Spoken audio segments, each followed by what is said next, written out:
திருவடிகளே சரணம். ஆன்மீக அன்பர்கள் அனைவருக்கும் இனிய வணக்கங்கள். நம்ம இந்த வீடியோ மூலமாக 2025ஆம் ஆண்டிற்கான செப்டம்பர் மாத ராசி பலன்களை பார்க்க இருக்கிறோம். இந்த செப்டம்பர் மாத ராசி பலன்களை பார்ப்பதற்கு முன்பாக இந்த செப்டம்பர் மாத காலகட்டத்தில் நடக்கக்கூடிய முக்கியமான நிகழ்வுகளை தனி வீடியோ தொகுப்பில் கொடுக்கலாம் அப்படின்ற நோக்கத்தோடு இந்த வீடியோ தொகுப்பை பொது மக்களுக்காக அனைத்து ராசிக்காரர்களுக்கும் பொதுவான பலன்களாக இந்த விளக்கத்தை தனி வீடியோவாக கொடுக்கலாம் அப்படின்னு நினைக்கிறேன். இந்த செப்டம்பர் மாதம் 2025 பார்த்தோம் அப்படின்னாக்கா முக்கியமான ஒரு நிகழ்வு, கிரகணங்கள் தோஷம் ஏற்படக்கூடிய காலகட்டங்கள் இந்த மாதத்தில் உதயமாகுதுங்க. அதாவது கிரகண காலகட்டங்கள் அப்படின்னு பார்த்தீங்கன்னா செப்டம்பர் மாதம் 7ஆம் தேதி அன்று பார்த்திங்கனாக்கா சந்திர கிரகணம் நிகழ இருக்குது. அப்போ ராகுவினால் ஏற்படக்கூடிய இந்த சந்திர கிரகணமானது அன்று இரவு 9:56 மிட் நைட்டில் 1:26 இந்த காலகட்டம் வரலும் சந்திர கிரகணமானது அன்னைக்கு நிகழ இருக்குது. இது பூரணமான சந்திர கிரகணம் அப்படின்னு பார்த்தோம் அப்படின்னாக்கா முழுமையான சந்திரகிரகணம் பிடிபட்ட காலகட்டங்கள் எப்பொழுது அப்படின்னாக்கா தொடங்கக்கூடிய காலகட்டம் 9:56 தொடங்கி 1:26 மிட் நைட்டில் சந்திர கிரகணமானது முடிய போகுது. அதில் முழுமையான பவர்ஃபுல்லாக அந்த கிரகணம் ஏற்படக்கூடிய காலகட்டம் எப்படின்னு பார்த்திங்கன்னா இரவு 11 12:23 வரலும் முழுமையான சந்திர கிரகணமாக தெரிய போகுது. இது இந்தியாவில் தெரிய போகுது. இதுக்கு முன்பாகலாம் நடந்த கிரகணங்கள் பார்த்திங்கன்னா போன வருடத்தில் நடந்ததெல்லாம் வெளிநாடுகளில் நடந்ததுனால நமக்கு எதுவும் பாதிப்புகள் இல்லை. ஆனால் இந்த சந்திர கிரகணம் மட்டும் இந்த காலகட்டத்தில் இந்த மாதத்தில் மட்டும் நம்ம இந்தியாவில் தெரியக்கூடிய ஒரு கிரகணமாக இருக்க போகுது. அப்போ இந்தியாவில் நடக்கக்கூடிய இந்த கிரகணமாக இருக்கிறதுனால பொதுமக்கள்கள் கொஞ்சம் கவனமாக இருக்கக்கூடிய ஒரு காலகட்டங்கள் அப்படின்ற சொல்லலாம். எப்போல்லாம் கிரகண தோஷங்கள் ஏற்பட போகுதோ, எந்த இடத்தில் நிகழுதோ, அதாவது எந்த நாடுகளில் நிகழுதோ அந்த நாடுகளுக்கு ஒரு சில பாதிப்புகள் வரும்ன்றிருக்குதுங்க. அப்போ ராகு பகவான் கும்பத்தில் நின்று கும்பத்தில் இருக்கக்கூடிய ராகுவோட சந்திரன் இருந்து ராகு கிரகஸ்த சந்திர கிரகணமாக இந்த வருடம் செப்டம்பர் மாதம் 7ஆம் தேதி தொடங்க போகுது. இது பொதுமக்களுக்கு ஒரு சில பாதிப்புகளையும் கொடுக்கும், ஒரு சில நட்சத்திரங்களுக்கு யோகங்களும் கொடுக்க போகுது. அதில் முக்கியமாக பார்த்திங்கன்னா கர்ப்பிணி பெண்கள் இந்த நேர காலகட்டத்தில் கண்டிப்பாக வீட்டை விட்டு வெளியே வராமல் இருக்கிறது நல்லாயிருக்கும். சந்திர கிரகணம் இரவு நேரத்தில் நடைபெறதுனால பெரிய லெவலில் பாதிப்புகள் இருக்காது மக்களுக்கு. ஏன்னா அந்த நேரத்தில் மக்கள் அனைவருமே வீட்டு உள்ளதாக இருக்கும். முக்கியமாக இந்த நேரத்தில் கர்ப்பிணி பெண்கள் மிக மிக மிக கவனமாக இருக்கக்கூடிய காலகட்டங்கள். இந்த கிரகண தோஷங்களில் கொஞ்சம் வெளியில் வந்து சுற்றி உலாவணும், அந்த கிரகணத்தை பார்க்கணும் அப்படின்ற மாதிரி கர்ப்பிணி பெண்கள் மட்டும் நினைக்கிறாங்க அப்படின்னாக்கா அதோட கதிர்வீச்சு அதிகமாக இருக்கிறதுனால பிறக்கக்கூடிய குழந்தைகளுக்கு ஒரு சில பாதிப்புகளை கொடுக்கலாம்.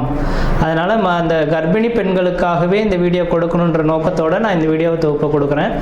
அப்போ அந்த கர்ப்பிணி பெண்கள் தெளிவாக சொல்ல விரும்புகிறேங்க, அன்று பகல் அந்த கிரகண தோஷங்கள் ஏற்படுவதற்கு முன்பாக, அதாவது 10 மணிக்கு 9:56 தொடங்க இருக்குது, 10 மணிக்கு தொடங்குறதாவே எடுத்துங்களேன். அப்போ அதிலிருந்து 4 மணி நேர காலகட்டங்கள் முன்பாகவே உணவை எடுத்துக்கொள்கிறதா சிறப்பை தரும். அப்போ அந்த நேரத்தில் மட்டும் கொஞ்சம் முடிஞ்ச அளவுக்கு பார்த்துக்குங்க. தண்ணி வந்து அருந்தலாம். அந்த தண்ணியில் தர்பை புல் போட்டுட்டு நீங்கள் வச்சுக்கிறது நல்லாயிருக்கும். அதாவது சொல்லப்போனால் அன்று சாயந்தரம் சூரியன் அஸ்தமனம் ஆகிறதுக்கு முன்பாகவே அந்த கர்ப்பிணி பெண்கள் மற்ற எல்லாருமே உணவை வந்து அடைந்திடுறது சிறப்பாக இருக்கும். அதுக்கு 6 மணிக்கு பிறகு பார்த்தீங்க அப்படின்னாக்கா உணவு சாப்பிடக்கூடாது. அப்போ சாப்பிட்டோம் அப்படின்னாக்கா செரிமான பிரச்சனைகள் ஏற்படலாம். இது சந்திரனால் ஏற்படுறதுனால உணவு சம்மந்தப்பட்ட உணவினால தான் பாதிப்புகள் அதிகமாக வரதுக்கு வாய்ப்புகள் இருக்குது. அதனால் 6 மணிக்கு பிறகு எந்த ஒரு உணவுப் பொருட்களும் நீங்கள் எடுத்துக்கொள்ளக்கூடாது. அடுத்து தண்ணீர் மட்டும் வேணால் தாகம் இருந்தால் அதை தர்பை புல்லை மட்டும் போட்டு வச்சுட்டு அந்த தண்ணியை மட்டும் பயன்படுத்திக்கலாம் அப்போது தேவை இருந்தால் மட்டும். இல்லையே அந்த அன்றைய நைட்டு முழுவதும் கொஞ்சம் முடிஞ்ச அளவுக்கு எல்லா உணவுப் பொருட்களையும் தவிர்த்து கொள்வது சிறப்பை தருன்றுவிதிங்க. வெளியில் வந்து சுற்றி உலாவறதை கொஞ்சம் குறைச்சி கொள்வது சிறப்பை தரும். அனைத்து மக்கள்களுமே தெளிவாக சொல்ல வரங்க, எல்லாருமே இப்போ வந்து நவீன காலங்கள் வந்துருச்சு இல்லைங்களா. இப்போ சந்திர கிரகணத்தை பார்க்கணும் அப்படின்ற நோக்கத்தோட மக்கள் பார்த்தோம் அப்படின்னாக்கா அந்த வீடியோ தொகுப்புலாம் கொடுத்துருப்பாங்க, சென்னையெல்லாம் ஏற்பாடு செய்திருப்பாங்க, பார்க்க இருப்பாங்க. அது முடிஞ்ச ஓரளவுக்கு பார்த்தீங்க அப்படின்னாக்கா நான் குறிப்பிட்ட நட்சத்திரக்காரங்கள் மட்டும் அந்த மாதிரியான தொகுப்புகளுக்கு போகாமல் இருக்கிறதா விசேஷத்தை கொடுக்கும். அதாவது கும்ப வீட்டில் நடக்க இருக்குது. இந்த கும்ப வீட்டில் இருக்கக்கூடிய சதயம், பூரட்டாதி, உத்திரட்டாதி, சதயம், பூரட்டாதி, உத்திரட்டாதி இந்த 3 நட்சத்திரக்காரர்களும், புனர்பூசம், விஷாகம், மொத்தம் இந்த 5 நட்சத்திரக்காரர்களும் கம்பல்சரி வெளியில் வராமல் இருந்துக்குங்க. கர்ப்பிணி பெண்கள் எப்படி இருக்கணுமோ அதே போல் சதயம், பூரட்டாதி, உத்திரட்டாதி, புனர்பூசம், விஷாகம் இந்த 5 நட்சத்திரக்காரர்களும் கர்ப்பிணி பெண்களும் அந்த நேர காலகட்டத்தில் வெளியில் வராமல் இருக்கிறது தான் சிறப்பை தரும். அவர்களுக்கு முழுமையான இந்த ஏன்னா அதோட அவங்களோட 1-5-9 அதோட கனெக்டிவிட்டியில் தான் இந்த ராகு கிரகஸ்த சந்திர கிரகணமானது தொடங்க இருக்குது. அதனால் இந்த நபர்களுக்கு மட்டும் பாதிப்புகள் அதிகமாக இருக்கும். இவர்கள் வெளியில் வராமல் இருக்கிறது விசேஷத்தை கொடுக்கும். மற்ற நபர்கள் வெளியில் போகலாம். அதே போல் வயது மூத்தவர்கள் 60 வயதுக்கு மேற்பட்ட நபர்களும் வெளியில் வராமல் இருக்கிறது விசேஷத்தை கொடுக்குன்றீங்க. இது அப்போ அந்த நேர காலகட்டத்தில் அந்த கிரக காரகத்துவம் பெரிய லெவலில் பாதிப்பை தராத மாதிரி உங்களுக்கு தெரியலாம். அந்த கிரகண தோஷங்கள் ஏற்பட்டு அடுத்த 40 நாட்களுக்கு பிறகு தான் அதோட பாதிப்புகள் கொஞ்சம் அதிகரிக்கிறத பார்க்க முடியும். இப்போ உடல் ரீதியான தொந்தரவுகளை ஏற்படுத்தலாம். உணவு குழாய் சம்பந்தப்பட்ட பிரச்சனைகள் இந்த நபர்களுக்கு வரலாம். அதனால் கொஞ்சம் கவனமாக இருங்க.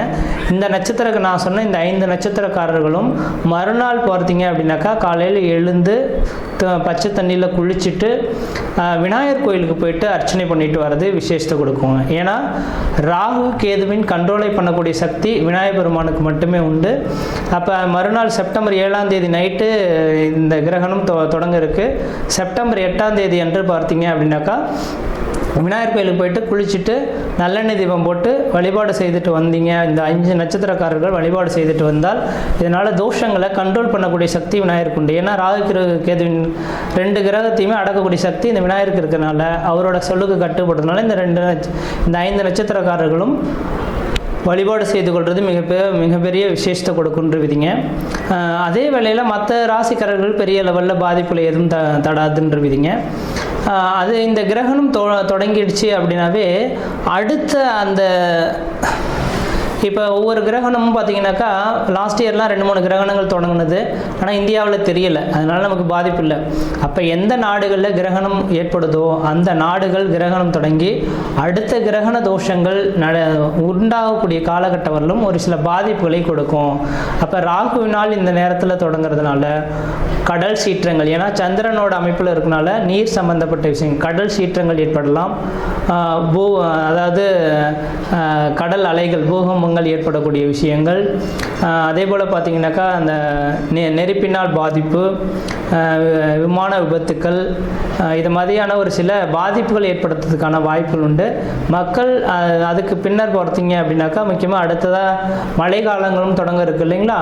இப்போ மழை காலங்களில் பார்த்தீங்கன்னாக்கா நவீனமான ஒரு நோய் உருவாகிறதுக்கான வாய்ப்புகள் உண்டு. நோய் தொந்தரவுகள் மக்களுக்கு வரதுக்கான இந்த கிரகண தோஷத்தினால மக்களுக்கு அதிகப்படியான நோய் தொந்தரவுகள் ஏற்படலாம். நீரினால் பரவக்கூடிய நோய்கள் அதிகமாக உருவாகிறதுக்கான வாய்ப்பு உண்டு. அப்போ மழை காலங்களில் மக்கள் குடி தண்ணீர்களை சுத்தமாக வச்சுக்கணும். மழை அதாவது வெள்ளப்பெருக்கு அதிகமாக ஏற்படக்கூடிய இருக்கக்கூடிய இடங்களாக இருந்தால் தன்னோட வீட்டை கொஞ்சம் கவனமாக வச்சுக்கிறது, தண்ணி புகாத அளவில் இந்த வடிகால் வசதிகள்லாம் ஏற்படுத்தி கொடுறது விஷயத்தை கொடுக்கும். நான் இது சொல்லும் போது தேவையில்லாத விஷயம் இதெல்லாம் எதுக்கு அப்படின்னு நினைப்பீங்க. இதை அனுபவிக்கும் போது தான் அதோட பாதிப்புகள் தெரியும். அதனால் இந்த கிரகண தோஷங்கள் இருக்கிறதுனால பாதிப்புகள் இருக்கின்ற நம்பிக்கை வரக்கூடிய நபர்களாக இருந்தால் மட்டும் தயவுசெய்து சொல்ல வரங்க. அடுத்து கரெக்டாக இப்போ செப்டம்பர் 7ஆம் தேதி இந்த கிரகண தோஷம் ஏற்படுது. அதுலேருந்து 40 நாட்கள் அப்படின்னாவே அடுத்து கரெக்டாக மழை காலங்கள் தொடங்கக்கூடிய காலகட்டமாக இருக்கும். கண்டிப்பாக இந்த வருடத்தில் முக்கியமாக நவம்பர் டிசம்பர் காலகட்டத்தில் அதிகப்படியான மழைப்பொழிவுகளும் சீற்றங்களும் அதிகரிக்கிறதுக்கான வாய்ப்புகள் இருக்குது. மக்கள் கவனமாக இருக்குங்க. அதுக்காக தான் இந்த வீடியோ தொகுப்பு கொடுத்துருக்கேன். மற்ற விதத்தில் எந்த விதத்தையும் தோஷங்கள் பாதிப்பு கிடையாது. தெளிவாக சொல்லக்கூடிய கருத்துக்கள் கர்ப்பிணி பெண்களும் சதயம், பூரட்டாதி, உத்திரட்டாதி, புனர்பூசம், விசாகம் இந்த 5 நட்சத்திரக்காரர்களும் கிரகண தோஷத்தன்று கொஞ்சம் வீட்டை விட்டு வெளியே வராமல் இருங்க. இரவு பார்த்திங்கன்னா 9:56 தொடங்கி நள்ளிரவு 1:26 முடிய இருக்குது. அது முழுமையான சந்திரகிரகணம் அடையக்கூடிய காலகட்டம் 11 மணியிலிருந்து 12:23 வரலும் இருக்குது. இந்த நேர காலங்களில் வெளியில் வராமல் இருங்க. உணவுப் பொருட்கள் எந்த ஒரு உணவுப் பொருட்களும் எடுத்துக்கொள்ள வேண்டாம். மறுநாள் காலையில் குளிச்சுட்டு விநாயகர் கோயிலுக்கு போய்ட்டு விளக்கு போட்டிருந்தாவே இந்த தோஷங்கள் ஓரளவுக்கு கட்டுக்குள் வரும்ன்ற விதிங்க. மற்ற விதத்தில் யாருக்கும் எல்லோரும் தோஷம் கிடையாது. நம்ம இந்த வீடியோ மூலியமாக 2025ஆம் ஆண்டிற்கான செப்டம்பர் மாத ராசி பலன்களை பார்க்க இருக்கிறோம். குறிப்பாக இந்த வீடியோவானது பார்த்தோம் அப்படின்னாக்கா சிம்மராசி அன்பர்களுக்கான வீடியோ. இந்த சிம்மராசி அன்பர்களுக்கு இந்த 2025 செப்டம்பர் மாத கிரகநிலை அறையும் போது இந்த மாத காலகட்டம் உங்களுக்கு ஓரளவுக்கு யோகம் நிறைந்ததாக இருக்குது. அதே நேர காலகட்டத்தில் ஒரு சில பாதிப்புகளும் இருக்கிறத பார்க்க முடியுதுங்க. என்ன காரணம் அப்படின்னு கேட்டிங்கனாக்கா, இந்த மாத காலகட்டத்தில் செப்டம்பர் மாதம் 7ஆம் தேதி அன்று கிரகண தோஷங்கள் ஏற்பட போகுது அப்படின்றீங்க. இந்த கிரகண தோஷம் ஏற்படக்கூடிய காலகட்டமானது பார்த்தீங்க அப்படின்னாக்கா செப்டம்பர் 7 நள்ளிரவு 9:56 1 மணி 20 அதிகாலை 1 மணி 26 வரலும் இந்த அமைப்புகளானது உதயமாக போகுதுங்க. இது எங்கே நடக்குது அப்படின்னாக்கா உங்களோட ராசிக்கு 7ஆம் இடமான கும்பத்தின் வீடில் ராகுவோட சந்திரன் ஏற்பட்டு சந்திர கிரகணத்தை ஏற்படுத்த போகிறார். அப்போ அதோட ரியாக்ஷன் பார்த்தீங்கன்னா அங்கேருந்து 180 டிகிரியில் உங்களோட ராசிக்கு தான் முழுமையான ஒரு அமைப்புகளை கொடுக்கும். அப்போ அதனால் பாதிப்புகள் இந்த சிம்மராசி அன்பர்களுக்கும் இருக்க போது உங்களோட ராசிநாதன் கேதுவுடன் இணைந்திருக்கக்கூடிய இந்த மாத காலகட்டமானது உங்களுக்கு தலை சம்பந்தப்பட்ட பிரச்சனைகள், தலைவலி சம்பந்தப்பட்ட பிரச்சனைகள் மேபி வரத்துக்கான வாய்ப்பு உண்டு. அதனால் இந்த மாத காலங்களில் குறிப்பாக தெளிவாக சொல்ல வர பாருங்க, அந்த செப்டம்பர் மாதம் 7ஆம் தேதி காலகட்டத்திலேருந்து செப்டம்பர் மாதம் 17ஆம் தேதி காலகட்டங்கள், இந்த குறிப்பிட்ட காலகட்டங்கள் எக்ஸாக்டாக சொல்லணும்னா அதாங்க வருகின்ற செப்டம்பர் மாதம் 7ஆம் தேதியிலிருந்து செப்டம்பர் மாதம் 17ஆம் தேதி காலகட்டம் வரலும் இந்த சிம்மராசிக்காரர்கள் புதிய முயற்சி எடுக்கிறதோ, புதிய தொழில் தொடங்குறதோ, உத்தியோகம் பார்ப்பதோ, ஜாமீன் கையெழுத்து போடுறதோ, கொடுக்கல் வாங்கல் விஷயமோ கண்டிப்பாக செய்யாமல் இருக்கிறது விசேஷம் கொடுக்கும். புதிய முயற்சிகளை எடுக்காமல் இருந்தால் பெரிய லெவலில் பாதிப்புகள் இந்த சிம்மராசிக்காரர்கள் சந்திக்க மாட்டாங்க. ஆனால் செப்டம்பர் மாதம் 17ஆம் தேதிக்கு பிறகு இந்த சிம்மராசிக்காரர்களுக்கு ஒரு அதிர்ஷ்ட காத்துகள் ஏற்படக்கூடிய ஒரு காலகட்டம் உருவாதுங்க. இந்த கிரகண தோஷத்தை விட்டு தன் ராசிநாதன் விட்டு விலகி கன்னி வீட்டுக்கு செப்டம்பர் 17ஆம் தேதிக்கு பிறகு சென்றுடுவாருங்க. அப்போ செப்டம்பர் 17ஆம் தேதி பிறகு ராகு கேதுவின் பிடியில் தன் ராசிநாதன் மீண்டு வர்றதுனால அதற்கு பின்னர் இந்த சிம்மராசிக்காரர்கள் எது செய்தாலும் தொட்டதெல்லாம் தொடங்கக்கூடிய காலகட்டங்கள், நினைச்சதெல்லாம் சாதனை பண்ணக்கூடிய காலகட்டங்கள், குடும்பத்தில் ஒரு சுப நிகழ்வுகளும் சுபகாரியங்களும், அழியா சொத்து சேர்க்கையும், வீடு மனை வாசல் வாங்குவது, கட்டுவது, குடிபெயர்வது, குல தெய்வத்துக்கு செய்ய வேண்டிய சடங்குகள் செய்கிறது, திருமணமாகாத நபர்களுக்கு திருமண வாய்ப்புகள் கூடிய வருது, குழந்தை பேர் இல்லாத நபர்கள் குழந்தை பேர் பெற்றெடுக்கக்கூடிய அமைப்புகள், இது எல்லாமே இந்த நேர காலங்களில் நடைபெற போகுதுன்றீங்க. குறிப்பாக சொல்ல போனால் செப்டம்பர் 17ஆம் தேதியிலிருந்து உங்களோட வாழ்க்கை விளம்பர போகுது. 17ஆம் தேதிக்கு பிறகு சூரியனும் புதனும் சேர்ந்து நிமிட யோகம் பெற்று தன்னோட குடும்பஸ்தானத்தில் வாக்குஸ்தானத்தில் உட்காந்துருக்கக்கூடிய காலகட்டத்தில் தன் வாயினால் பிழைக்கக்கூடிய ஆசிரியர் பணி, அந்த வாயினால் பிழைக்கக்கூடிய தொழில்கள் செய்யக்கூடிய நபர்களுக்கு ஆதாயங்கள் ஏற்படலாம். நீங்கள் சொல்லக்கூடிய வார்த்தைகள் பணிதமாகறதுக்கான வாய்ப்பு உண்டு. பொருளாதார ரீதியாக பெரிய லெவலில் பாதிக்கப்பட்டவங்களுக்கு பார்த்தீங்கன்னா பொருளாதார அபிவிருத்திகள் ஏற்படக்கூடிய ஒரு காலகட்டம் உருவாக போகுதுங்க. பொருளாதார ரீதியாக பார்த்தீங்கன்னாக்கா கடன் பிரச்சனையில் சிக்கி தவிச்சிட்ருக்கேன் சார், எனக்கு பிரச்சனை, இந்த கடனை எப்போ தான் முற்றுக்கு வரும்னு நினச்சிட்ருக்கேன் அப்படின்னு காத்திருக்கக்கூடிய நபர்களுக்கு, ஒருவேளை லோன் போட்டு கடன் அடைக்கலாம் அப்படின்னு எதிர்பார்க்கக்கூடிய நபர்களுக்கு இந்த மாத காலகட்டத்தில் லோனுக்கு என்றைக்கோ ஒரு நாள் போய் அப்ளை பண்ணிட்டு வந்திருப்பீங்க, அது லோன்லாம் கிடைக்காது அப்படின்ற மாதிரி கூட விட்டுருப்பாங்க. ஆனால் இந்த நேர காலகட்டத்தில் பார்த்தீங்கன்னா திடீர்னு எப்போ உங்களுக்கு லோன் சேங்ஷன் ஆகிருக்கு, நீங்கள் எடுத்துக்கிறீங்களா அப்படின்ற மாதிரி டக்குன்னு ஃபோன் பண்ணுவாங்க. இப்போ பெரிய கடன்களை அடைக்கிறதுக்கு ஏதோ ஒரு இடத்துல பெரிய லெவலில் லம்ப் அமௌண்ட் கிடைக்கிறதுக்கான வாய்ப்பு உண்டு. இது கடன் வாங்கி அடைக்கிறதுக்காக மட்டும் சொல்லவில்லை, ஒருவேளை பூர்வ புண்ணிய சொத்து சுகங்களை விற்று அதன் மூலிமா பலன்களை எதிர்பார்க்கலாம். ஏதோ ஒரு விதத்தில் இந்த மாத காலங்களில் பணம் பல வழியிலிருந்து உங்களோட வீட்டின் வாயில் கதவை தட்டக்கூடிய காலகட்டம் உருவாகுதுங்க. என்றைக்கும் யாருக்கும் உதவி செய்திருக்கலாம், அந்த பணமாக கூட இந்த நேரத்தில் இருக்கலாம். அப்போ பண பிரச்சனைகளுக்கு முற்றுப்புள்ளி வைக்கக்கூடிய ஒரு மாத காலகட்டமாக செப்டம்பர் 17ஆம் தேதி காலகட்டத்தை பிறகு உதயமாகுதுங்க. அப்போ செப்டம்பர் 17 தேதி காலகட்டம் வரலும் கொஞ்சம் எச்சரிக்கையாக இருந்து கொள்வது ஓரளவுக்கு நல்ல பலன்களை தருன்றீங்க. அதே போல் ராசிக்கு பார்த்தீங்கன்னா 11ஆம் இடத்துல இந்த குரு பகவான் உட்காந்துருக்காரு. இந்த சிம்ம ராசிக்காரர்களுக்கு முதல் தரமான யோகாதிபதினா குரு பகவான். அப்போ இந்த குரு பகவான் 11ஆம் இடத்துல இருந்து பார்த்தீங்க அப்படின்னாக்கா தன்னோட 5ஆம் இடத்தை பார்க்குறாரு. வெகு நாட்களாக குழந்தை பேரே இல்லையே அப்படின்னு காத்திருக்கக்கூடிய நபர்களுக்கு குழந்தை பேர் தரிக்கக்கூடிய ஒரு காலகட்டமாக இந்த மாதம் உதயமாக போகுதுங்க. குழந்தை செல்வங்கள் பெற்றெடுத்த குழந்தை செல்வத்தினால மதிப்பு, மரியாதை, கௌரவம், அந்தஸ்து, புகழ் உருவாகக்கூடிய காலகட்டங்கள், பிள்ளைகளுக்கு திருமணமே ஆகலன்னு காத்திருக்கக்கூடிய நபர்களுக்கு குழந்தை பேர்களும், திருமணமாகாத நபர்களுக்கு திருமண வாய்ப்புகளும் ஏற்படுறதுக்கான ஒரு வாய்ப்பு காலகட்டங்களாக இந்த மாதம் உதயமாக போகுதுங்க. அதே போல் உங்களோட ராசிக்கு 7ஆம் இடத்தை குரு பகவான் பார்க்கறனால சமுதாயத்தில் உங்களுக்கு ஒரு உயர்ந்த பொறுப்புகளும் மதிப்பு மரியாதைகளும் கிடைக்கக்கூடிய ஒரு காலகட்டம் உருவாக போகுது. திருமணமாகாத நபர்களுக்கு திருமண வாய்ப்புகள் கூடி வரதுக்கான வாய்ப்புகள் இருந்துகிட்ருக்கு.